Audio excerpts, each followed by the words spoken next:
Σύγχρονος χορός αλλά και κλασικό μπαλέτο. Δύναμη, χάρη, πειθαρχία και ελεύθερη έκφραση. Οι νέοι της Καλαμάτας δημιουργούν και εκτονώνονται στη Δημοτική Σχολή Χορού. Η σχολή έχει δύο βασικά τμήματα, το ερασιτεχνικό και το προεπαγγελματικό. Στο ερασιτεχνικό τμήμα μπορούν να έρθουν όλα τα παιδιά της Καλαμάτας. Υπάρχει προπαιδεία που είναι για τα μικρότερα παιδιά από 4 μέχρι 6.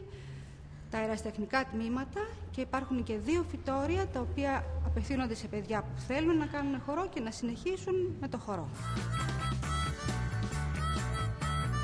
Εμείς είχαμε την τύχη να παρακολουθήσουμε το ένα από τα 2 φυτόρια της σχολής. Οι χορογραφίες που μας ετοίμασαν οι μικρές μαθήτριες εκπληκτικές.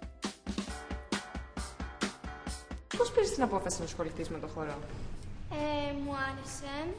Είχα δει και κάποιες εκπομπές τηλεοράσεις που χόρευαν και ήθελα να κάνω μπαλέτο και να γυμναστεί το σώμα μου. Τι σ' αρέσει περισσότερο, σύγχρονος ή ο μοντέρνος? Δεν έχω πρόβλημα και τα 2 είναι ωραία. Για τα κορίτσια αυτά ο χορός δεν είναι απλά τρόπος εκγύμνασης του σώματος. Είναι μέσο όξυνσης των αισθήσεων και ανάπτυξης της φαντασίας και του αυθορμητισμού. Για σένα τι είναι ο χορός? Με το χορό μπορώ να εκφράσω τα συναισθήματά μου. Και γενικότερα να εκτονώνομαι, επειδή είναι φορτωμένο το πρόγραμμα και έτσι εδώ χαλαρώνω.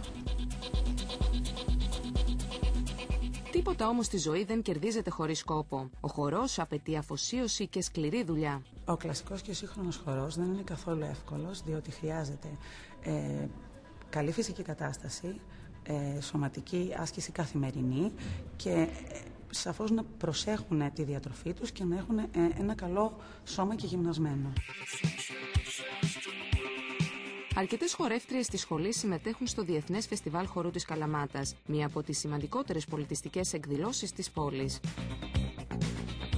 Το Φεστιβάλ Χορού διανύει ήδη την 2η δεκαετία της δημιουργικής του πορείας. Μέχρι σήμερα στην διοργάνωση έχουν συμμετάσχει 65 ομάδες χορού διεθνούς φήμης και αποτελεί πόλο έλξης για φίλους της τέχνης και του πολιτισμού από όλο τον κόσμο.